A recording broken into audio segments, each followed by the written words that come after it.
আসসালামু আলাইকুম। এটিএন বাংলা সংবাদে সবাইকে স্বাগত জানাচ্ছি আফরোজ আক্তার কামাল। শুরুতেই বিআরবি কেবলস সংবাদ শিরোনাম। 24-এর জাতীয় নির্বাচন ছিল ডামি ও প্রহসনমূলক। আদালতের সাবেক সিইসি হাবিবুল আওয়াল 3 দিনের রিমান্ড মঞ্জুর।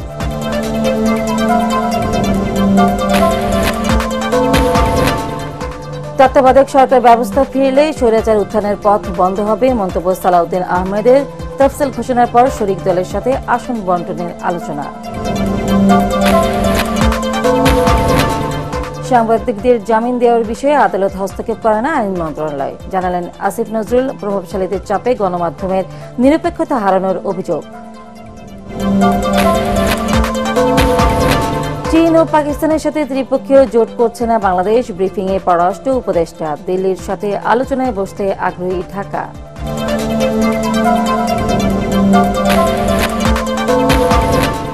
এবং দাবি আদায়ে শনিবার থেকে কমপ্লিট শাটডাউনের হুঁশিয়ারি এনবিআর সংস্কার ঐক্য পরিষদের।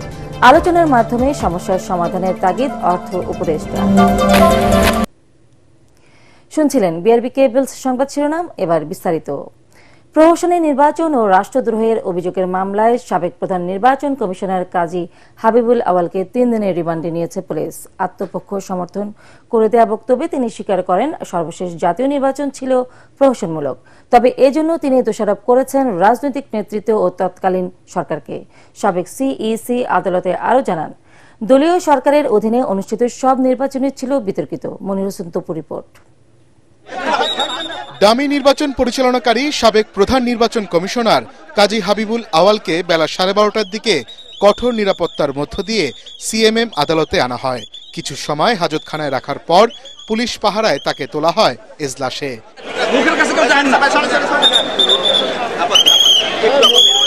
শেরেবাংলা নগর থানার মামলায় সাবেক এই সিইসির বিরুদ্ধে প্রহসনের নির্বাচন অনুষ্ঠিত করার পাশাপাশি রাষ্ট্রদ্রোহ, প্রতারণা ও অর্থ আত্মসাতেরও অভিযোগ আনা হয়। এসব অভিযোগ সুষ্ঠুভাবে তদন্তের জন্য কাজী হাবিবুল আওয়ালকে 10 দিনের পুলিশ রিমান্ড নিতে আবেদন করেন মামলার তদন্ত কর্মকর্তা। আদালতে আওয়াল স্বীকার করেন রাজনৈতিক সমঝোতার অভাবে একতরফা নির্বাচন হওয়ায় 2024-এর নির্বাচন ডামি ইলেকশন হয়েছে। ঢাকার chief metropolitan magistrate Mohammad Mostafizur রহমানের আদালতে তিনি এসব কথা বলেন। এ সময় আসামি পক্ষের আইনজীবী তার জামিন আবেদন করেন। উভয় পক্ষের শুনানি শেষে বিচারক আসামির 3 দিনের রিমান্ড মঞ্জুর করেন। ওই নির্বাচনটা ডামি নির্বাচন ছিল এবং সেও স্বীকার করেছে যে ওই নির্বাচনটা প্রহসনের নির্বাচন ছিল।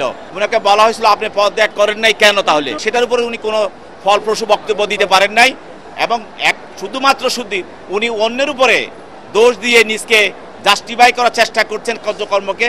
কিন্তু উনি যে একটা সাংবিধানিক দায়িত্বে আছিলেন এবং তার আন্ডারে যে পুরো নির্বাচন এবং রাষ্ট্রযন্ত্র তার হাতে ছিল, এইটাকে তিনি স্বীকার করতে চাচ্ছেন না। আমরা বলছি এটা আপনার ছিল, আপনি করেন নাই। সমস্ত দোষ এবং ঘটনা সঙ্গে আপনি জড়িত এবং আপনার সঙ্গে যারা সরকার এবং ফ্যাসিস্ট হাসিনা সহযোগিতা করেছে তারাই সবাই জড়িত। আদালতের সাবেক এই সিইসি আরো বলেন, মৌলিক সংস্কার ছাড়া সুষ্ঠু নির্বাচন সম্ভব না। অন্য কারোর উপরে দায় দেওয়ার তার কোনো রকমের সুযোগ নাই। সমস্ত নির্বাচন বিষয়টাকে এই প্রহসনের নির্বাচনের দায় দায়িত্ব তাকে নিতে হবে। মনির হোসেন তপু, এটিএন বাংলা, ঢাকা। তত্ত্বাবধায়ক সরকার ব্যবস্থার ফিরিয়ে এনে স্বাধীন নির্বাচন কমিশন প্রতিষ্ঠা সম্ভব হলে স্বৈরাচার উত্থানের পথ বন্ধ হবে বলে মন্তব্য করেছেন বিএনপির স্থায়ী কমিটির সদস্য সালাউদ্দিন আহমেদ। গণতন্ত্র মঞ্চের প্রতিষ্ঠা বার্ষিকীর অনুষ্ঠানে তিনি বলেন, ফ্যাসিবাদের উত্থান রুখে দিতেই প্রধানমন্ত্রী পদে 10 বছরের বেশি কেউ থাকতে পারবে না। এই বিষয়ে রাজি হয়েছে বিএনপি। অন্যদিকে ইউরোপীয় ইউনিয়নের রাষ্ট্রদূতের সাথে বৈঠকের পর আমির খসরু মাহমুদ চৌধুরী বলেন, বাংলাদেশের উন্নয়ন সহযোগী হতে চায় ইইউ। তাদের প্রত্যাশা দ্রুত সুষ্ঠু নির্বাচনের মধ্য দিয়ে দেশে গণতন্ত্র প্রতিষ্ঠিত হবে। কামরুজ্জামান রাজীবের রিপোর্ট।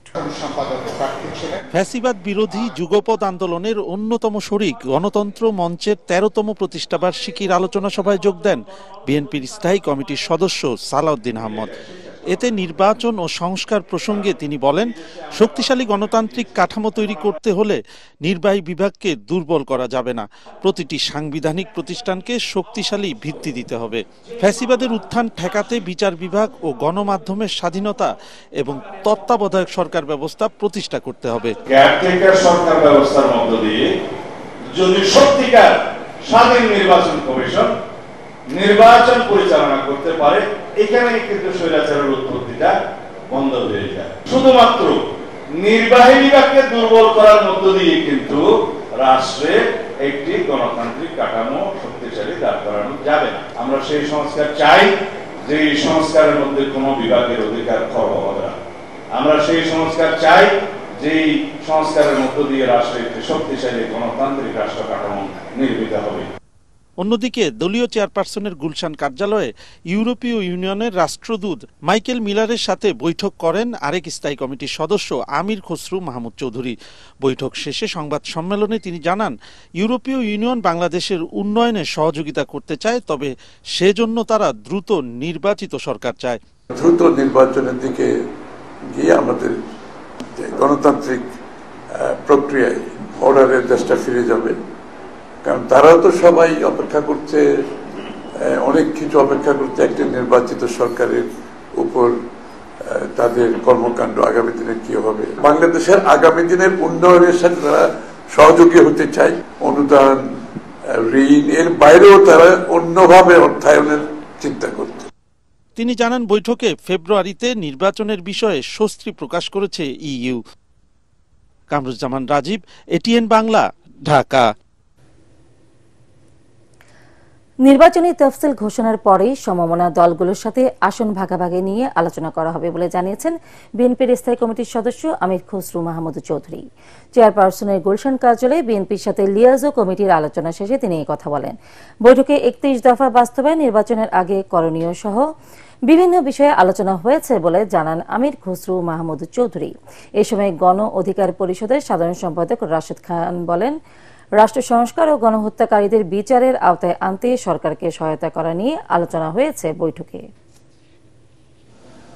নিজেদের ভিতর সম্পর্ক ধরে রাখা, যুগপৎ আন্দোলনের যে শরিকরা আমরা ছিলাম, তারা যাতে একই সাথে রাষ্ট্র সংস্কার, গণহত্যার বিচারে সোচ্চার ভূমিকা রাখতে পারি, সেই বিষয়গুলো নিয়ে আমাদের আলোচনা হয়েছে। আগামী দিনে আমরা কিভাবে আমাদের এগিয়ে যাব, এখানে নির্বাচনী কর্মকাণ্ড আছে, আগামী দিনগুলোতে নির্বাচন না হওয়া পর্যন্ত আরও তার আগেও কিছু কর্মকাণ্ড আছে, এবং তাছাড়া আমাদের 31 দফা বাস্তবায়নের ব্যাপারে যে আমরা ঐক্যবদ্ধভাবে যেটা তৈরি করেছি সবাই মিলে, সেটা আমরা কিভাবে বাস্তবায়ন করব। যখনই নির্বাচনী কার্যক্রম তফসিল ঘোষণা হবে, এই আলোচনাগুলো, এই বিষয়গুলো উঠে আসবে এবং সকলের সাথে আলাপ আলোচনা করা হবে। সাংবাদিকদের জামিন দেয়া বা না দেওয়ার বিষয়ে আইন মন্ত্রণালয় আদালতের উপর কোনো প্রভাব বিস্তার করে না বলে জানিয়েছেন উপদেষ্টা আসিফ নজরুল। রাজধানীতে একটি বেসরকারি সংস্থা আয়োজিত গণমাধ্যমের স্বাধীনতার বিষয়ে গোলটেবিল বৈঠকে তিনি এসব কথা বলেন। সরকার, মালিক, রাজনৈতিক ও ব্যবসায়ী সহ সমাজের বিভিন্ন পর্যায়ের প্রভাবশালীদের চাপের মুখে সংবাদ মাধ্যম নিরপেক্ষতা হারাচ্ছে বলে মন্তব্য করেন সাংবাদিক প্রতিনিধিরা। বিস্তারিত জানাচ্ছেন সৈয়দ রিয়াজ। রাজধানীর শেরডাপ মিলনায়তনে গণমাধ্যমের স্বাধীনতা, সাংবাদিকদের সুরক্ষা ও অভিযোগ নিষ্পত্তির আইনি কাঠামো পর্যালোচনা শীর্ষক এই গোলটেবিল বৈঠকের আয়োজন করে একটি বেসরকারি সংস্থা। এতে গণমাধ্যম কর্মীরা তুলে ধরেন তাদের নানা সমস্যার কথা। বাইরের হস্তক্ষেপে সাংবাদিকরা ব্যস্ত। হত্যা মামলায় সাংবাদিকদের গ্রেপ্তার করে জামিন না দেয়াকে দুঃখজনক বলে মন্তব্য করেন তারা। বলেন, হয়রানিমূলক মামলা থেকে সংবাদকর্মীদের অব্যাহতি দিতে হবে। স্বরাষ্ট্র উপদেষ্টা বারবার বলেছেন ভুয়া মামলার বিরুদ্ধে ব্যবস্থা নেওয়া, আইজিপি বলেছেন ভুয়া মামলার বিরুদ্ধে ব্যবস্থা হবে। আমি সাংবাদিকদের কথা বলছি, অন্য পেশাজীবীদের কথা না। কি ব্যবস্থা নেওয়া হয়েছে, কেন নেওয়া হলো না? আমার মনে হচ্ছে সবাইকে একটু নিজের আয়নায় নিজের মুখ দেখা উচিত। গণমাধ্যম বিষয়ক সেমিনার সিম্পোজিয়াম অলস সাংবাদিকতা সৃষ্টি করছে মন্তব্য করেন প্রধান উপদেষ্টার প্রেস সচিব শফিকুল আলম। বলেন, অনৈতিক চাহিদা পূরণের ইচ্ছা সাংবাদিকদের প্রশ্নবিদ্ধ করছে। আপনি যেটাকে মব বলছেন, সে তো তৈরি হচ্ছে, বা সে, আমি ওইটাকে মব বলছি না, বলছি এটাকে প্রেশার গ্রুপ। সে তৈরি হচ্ছে সেই আগের এই যে জার্নালিজমের ফেলিউরের কারণে। 15 বছরে তারে আপনার কোনো মিনিমাম সিভিল লিবার্টিজ আপনি রাখেন নাই। 28শে জুলাই 24-এ বাংলাদেশের টপ জার্নালিস্টরা যে শেখ হাসিনাকে বলছে যে এদেরকে খুন করেন, পুলিশ কেন গুলি করছে না, বলে নাই। এখন এই জিনিসটা তো আবার রিপিট করতে পারে, এই ভয় থেকে এই প্রেসার গ্রুপগুলো তৈরি হচ্ছে। ব্যবসায়িক ফন্দি নিয়ে অতি উৎসাহীরা সাংবাদিকদের নামে হয়রানিমূলক মামলা করছে এমন মন্তব্য করে আইন উপদেষ্টা বলেন, গণমাধ্যমের উন্নয়ন চাইলে নিজেদের মধ্যে দলাদলি ও কোন্দল থেকে বেরিয়ে আসতে হবে। ক্যাটাগরিক্যালি বলতে পারি, অত্যন্ত স্ট্রংলি বলতে পারি, আমরা আইন মন্ত্রণালয়ের পক্ষ থেকে সাংবাদিকদের জামিন দেওয়ার ব্যাপারে বা না দেওয়ার ব্যাপারে কোন রকম হস্তক্ষেপ করি না। গণমাধ্যমে পক্ষপাতিত্ব হলে সেখান থেকে ভালো কিছু আশা করা যায় না বলেও জানান উপদেষ্টা আসিফ নজরুল। সৈয়দ রিয়াজ, এটিএন বাংলা, ঢাকা। চীন এবং পাকিস্তানের সাথে বাংলাদেশ কোনো ত্রিপক্ষীয় জোট করছে না বলে জানিয়েছেন পররাষ্ট্র উপদেষ্টা তৌহিদ হোসেন। পররাষ্ট্র মন্ত্রণালয়ে সাপ্তাহিক ব্রিফিংয়ে তিনি বলেন, পরস্পরের সাথে সংযোগ বাড়াতে দেশগুলোর সাথে আলোচনা হয়েছে। দিল্লি চাইলে ঢাকা এমন আলোচনায় বসতে আগ্রহী জানিয়ে উপদেষ্টা আরও বলেন, ভারতের সাথে বর্তমানে সম্পর্কের পুনর্বিন্যাস চলছে। সম্পর্ক ভালো করতে সদিচ্ছা আছে বাংলাদেশের। এছাড়াও প্রধান উপদেষ্টার লন্ডন সফরে ব্রিটিশ প্রধানমন্ত্রীর সাথে বৈঠক না হওয়ার কারণ জানা নেই বলে উল্লেখ করেন পররাষ্ট্র উপদেষ্টা। মূলত উদ্যোগ চীনে, এবং এটা একেবারে অফিসিয়াল পর্যায়ে, এটা কোনো রাজনৈতিক কোনো পর্যায়ে না। এটা একটা ওখানে তো একটা আপনারা জানেন একটা এক্সিবিশন হচ্ছিল, সেটার সাইডলাইনে 3 দেশের পররাষ্ট্র সচিব, অতিরিক্ত সচিব পর্যায়ের 3 মানুষ বসে আলাপ আলোচনা করছে, এবং আলাপ আলোচনা কিন্তু পুরোপুরি ছিল কানেক্টিভিটি, তারপরে ব্যবসা বাণিজ্য বৃদ্ধি, এগুলি বিষয় নিয়ে। এখানে কোনো ধরনের কোনো ওই আপনার যে জোট গঠন যেটাকে বলছে সেরকম ধরনের কোনো কিছু এটাতে ছিল না। আন্দোলনের কারণে রাজস্ব আদায়ে বাধাগ্রস্ত হচ্ছে বলে জানিয়েছেন এনবিআর চেয়ারম্যান আব্দুর রহমান খান। এদিকে শুক্রবারের মধ্যে চেয়ারম্যানের পদত্যাগের দাবিতে অনড় আন্দোলনকারীরা। অন্যথায় শনিবার থেকে আন্তর্জাতিক যাত্রী সেবা বাদে কমপ্লিট শাটডাউনের ঘোষণা তাদের। এর আগে দুপুরে কলম বিরতি কর্মসূচি চলা অবস্থায় এনবিআর ভবন থেকে আন্দোলনকারীদের বের করে দেয় যৌথ বাহিনী। পরে মূল ফটকের বাইরে অবস্থান নিয়ে সমাবেশ করে এনবিআর সংস্কার ঐক্য পরিষদ। মিজান শাহজাহানের রিপোর্ট। পূর্বঘোষিত কর্মসূচি অনুযায়ী কলম বিরতি পালন করে এনবিআর সংস্কার ঐক্য পরিষদ। দুপুর 12টার দিকে এনবিআর ভবন থেকে আন্দোলনকারীদের বের করে দেয় যৌথ বাহিনী। এ সময় বন্ধ করে দেওয়া হয় এনবিআরের সকল ফটক। পরে বাইরে অবস্থান নিয়ে বিক্ষোভ সমাবেশ করে তারা। সংবাদ সম্মেলনে আন্দোলনকারীরা বলেন, অর্থ উপদেষ্টা বিসিএস কর ও শুল্ক ক্যাডারের কর্মকর্তাদের বৈঠকে বসার আহ্বান জানিয়েছেন, কিন্তু এই আন্দোলন এনবিআরের সর্বস্তরের কর্মকর্তা কর্মচারীদের। অথচ এনবিআর সংস্কার ঐক্য পরিষদকে বৈঠকে ডাকা হয়নি। যেহেতু এনবিআর সংস্কার ঐক্য পরিষদকে আলোচনায় ডাকা হয়নি, সেহেতু এই আলোচনায় এনবিআর সংস্কার ঐক্য পরিষদের অংশগ্রহণের বিষয়টি বরং অবান্তর। চেয়ারম্যানের অপসারণের আগে আর কোনো আলোচনায় বসতে চান না জানিয়ে তারা বলেন, দাবি মানা না হলে শনিবার থেকে আন্তর্জাতিক যাত্রী সেবা বাদে অন্য সব সেবা পুরোপুরি বন্ধ করে দেওয়া হবে। আমাদের এক দফা দাবি অনতিবিলম্বে ফ্যাসিস্ট আওয়ামী সরকারের এজেন্ডা বাস্তবায়নকারী 44 আমলার তালিকায় 3 নম্বরে থাকা বর্তমান এনবিআর চেয়ারম্যানের অপসারণ চায়। এদিকে অর্থনীতি বিটের সাংবাদিকদের সংগঠন ইআরএফ আয়োজিত এক অনুষ্ঠানে এনবিআর চেয়ারম্যান বলেন, বুধবার পর্যন্ত 3,53,000 কোটি টাকা রাজস্ব আদায় হয়েছে। কিছুটা তো হ্যান্ডপার হচ্ছে আমাদের যে অনগোয়িং মুভমেন্ট যেটা হচ্ছে সেটার কারণে। তো আমরা সবাই দেশের জন্য কাজ করব। আমাদের মূলত দেশের স্বার্থ নিয়ে চিন্তা করা উচিত। যে কোনো সংস্কার করি, যে কোনো আইন করি, যা কিছু করি, ইভেন আন্দোলন করি, সংগ্রাম করি, প্রত্যেকটাই আমাদের নিজেদের জন্য না হয়, যদি দেশের জন্য হয়, ইনশাল্লাহ আমরা একটা নতুন বাংলাদেশ সবার ঐকান্তিক প্রচেষ্টায় আমরা সেটা দেখতে পাবো। জাতীয় রাজস্ব বোর্ডের আশপাশের এলাকায় সভা, সমাবেশ, মিছিল ও বিক্ষোভ প্রদর্শন নিষিদ্ধ করে ডিএমপি কমিশনার স্বাক্ষরিত গণবিজ্ঞপ্তি জারি করা হয় 21 জুন। মিজান শাহজাহান, এটিএন বাংলা, ঢাকা। দেশের স্বার্থে এনবিআর এর আন্দোলন প্রত্যাহারের অনুরোধ জানিয়েছেন অর্থ উপদেষ্টা সালাউদ্দিন আহমেদ। সন্ধ্যায় প্রতিনিধি দলের সঙ্গে বৈঠক শেষে তিনি এই আহ্বান জানান। আশ্বাস দেন আগামী সপ্তাহের মধ্যেই আলোচনা করে সমস্যার সমাধানের। এনবিআর পৃথকীকরণ নিয়ে সৃষ্ট জটিলতা ও কর্মকর্তাদের আন্দোলনের প্রেক্ষাপটে সচিবালয়ে দীর্ঘ মিটিং শেষে সাংবাদিকদের প্রশ্নের জবাবে আগামী সপ্তাহের মধ্যে এ নিয়ে চূড়ান্ত সমাধান আসবে বলেও প্রত্যাশা করেন অর্থ উপদেষ্টা। আশা করি দেশের সাথে দশের স্বার্থে, এটা আমাদের কারো পায় ব্যক্তিগত ব্যাপার, আমাদের সবার জন্য দেশের অর্থনীতি। আর এখানে ব্যবসায়ীরা তো অনুরোধ করছে,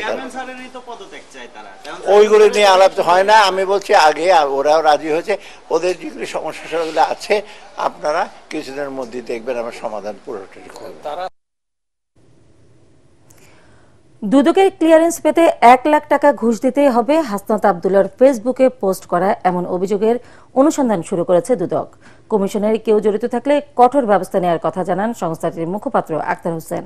তবে যাচাই না করে দুদকের বিরুদ্ধে অভিযোগ করায় হাসনাত আব্দুল্লাহর সমালোচনা করেন তিনি। রিপোর্টে জানাচ্ছেন মাহবুব চপল। ভুল বুঝছেন, আমি আসলে এগুলো কখনো ডিল করি নাই। তো রেড ক্রিসেন্টের চিকিৎসক ডাক্তার মাহমুদা মিতুকে দুদকের অভিযোগ থেকে মুক্তি দিতে 1 লাখ টাকা দাবি করা হয় কমিশনের মহাপরিচালক আক্তার হোসেনের পরিচয় দিয়ে।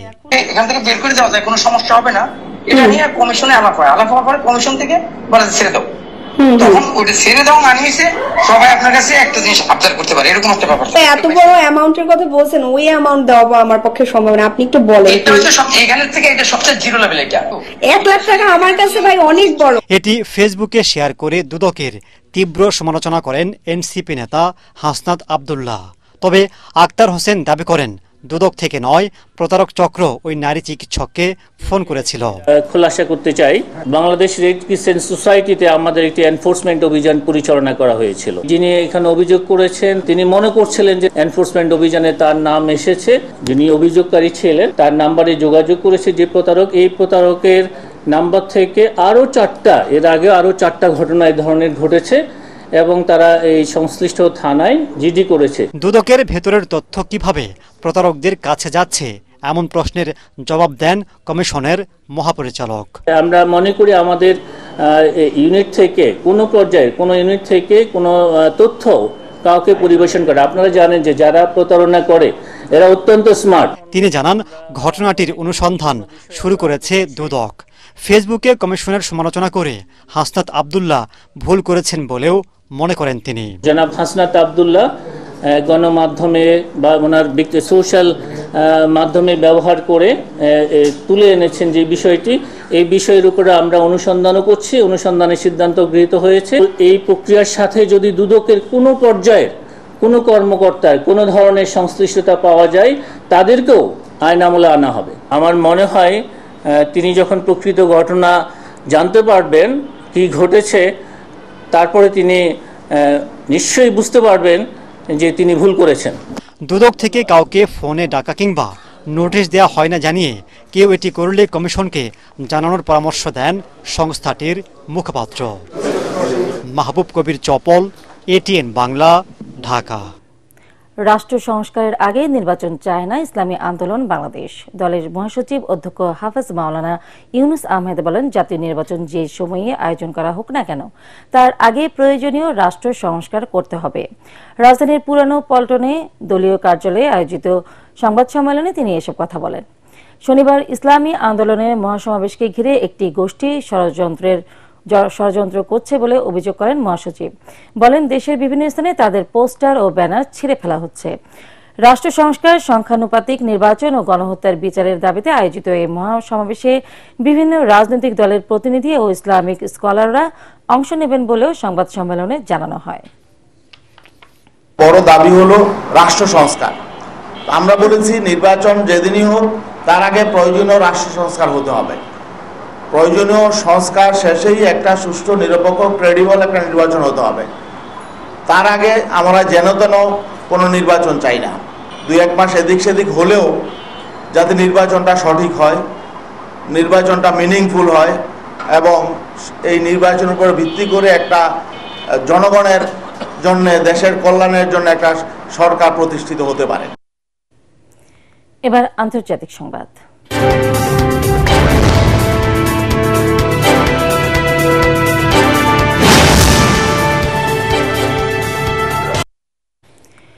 ইসরায়েলের সঙ্গে 12 দিনের যুদ্ধ শেষে জাতির উদ্দেশ্যে ভাষণ দিয়েছেন ইরানের সর্বোচ্চ ধর্মীয় নেতা আয়াতুল্লাহ আলী খামেনি। টেলিভিশনে প্রচারিত ভাষণে তিনি বলেন, এই যুদ্ধে ইহুদিবাদী শক্তি ইরানের আঘাতে প্রায় পতনের দ্বার প্রান্তে চলে এসেছিল। ইসলামিক রিপাবলিকের প্রবল প্রতিক্রিয়ায় ইসরায়েলের দম্ভ চূর্ণ বিচূর্ণ হয়েছে। খামেনি অভিযোগ করেন, যুক্তরাষ্ট্র এই সংঘাতে সরাসরি জড়িয়ে ছিল, কারণ তারা আশঙ্কা করেছিল হস্তক্ষেপ না করলে ইসরায়েলের পতন অনিবার্য। একই সাথে মার্কিন যুক্তরাষ্ট্র এই আগ্রাসন থেকে কিছু অর্জন করতে পারেনি বলেও উল্লেখ করেন আয়াতুল্লাহ আলী খামেনি। হুঁশিয়ার করেন, ভবিষ্যতে যদি কেউ ইরানের বিরুদ্ধে আগ্রাসনের চেষ্টা করে তবে তাকে এর চড়া মূল্য দিতে হবে।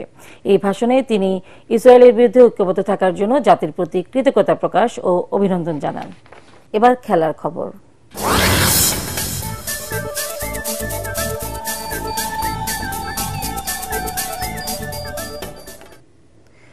কলম্বো টেস্টে বাংলাদেশের বিপক্ষে প্রথম ইনিংসে 43 রানে এগিয়ে থেকে দ্বিতীয় দিন শেষ করল শ্রীলঙ্কা।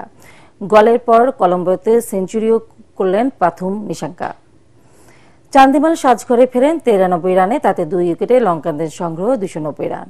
এর আগে প্রথম ইনিংসে 247 রানে গুটিয়ে যায় বাংলাদেশ। পরাকারমানের রিপোর্ট। সন্দেহ নেই দুর্দান্ত ব্যাটিং করেছে শ্রীলঙ্কা, কিন্তু বাংলাদেশের ডিফেন্সিভ ফিল্ডিং কোনো ভীতি জাগাতে পারেনি লঙ্কান ব্যাটারদের মনে। তাতে স্ট্রাইক রোটেশনের জন্য প্রচুর জায়গা পেয়েছে স্বাগতিকরা।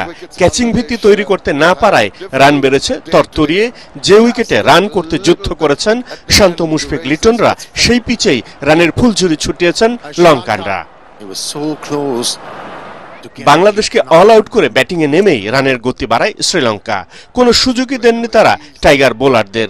বিনা উইকেটে 83 রান নিয়ে লাঞ্চ বিরতিতে যায় স্বাগতিকরা।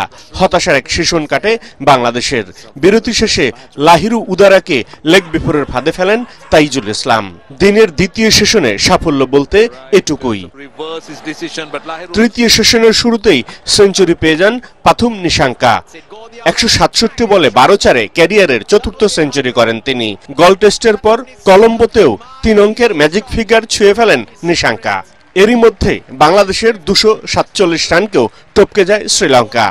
সময়ের সাথে সাথে দীনেশ চান্দিমালও সেঞ্চুরির আশা জাগিয়ে তোলেন, কিন্তু দলের 282 রানে চান্দিমালকে হতাশ করেন নাইম হাসান। 93 রানে থাকা চান্দিমালের বিদায়ে ভাঙে 194 রানের জুটি।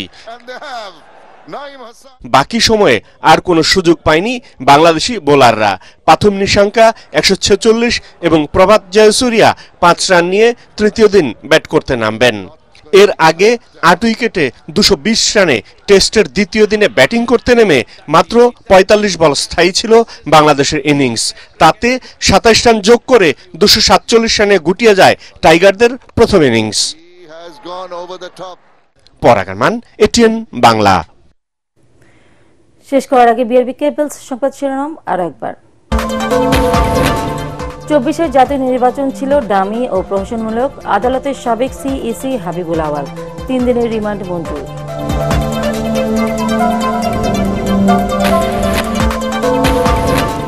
তত্ত্বাবধায়ক সরকার ব্যবস্থায় ফিরলে স্বৈরাচার উত্থানের পথ বন্ধ হবে, মন্তব্য সালাউদ্দিন আহমেদের। তফসিল ঘোষণার পর শরিক দলের সাথে আসন বন্টনের আলোচনা। সাংবাদিকদের জামিন দেওয়ার বিষয়ে আদালত হস্তক্ষেপ করে না আইন মন্ত্রণালয়, জানালেন আসিফ নজরুল। প্রভাবশালীদের চাপে গণমাধ্যমের নিরপেক্ষতা হারানোর অভিযোগ। চীন ও পাকিস্তানের সাথে ত্রিপক্ষীয় জোট করছে না বাংলাদেশ। ব্রিফিংয়ে পররাষ্ট্র উপদেষ্টা। দিল্লির সাথে আলোচনায় বসতে আগ্রহী ঢাকা।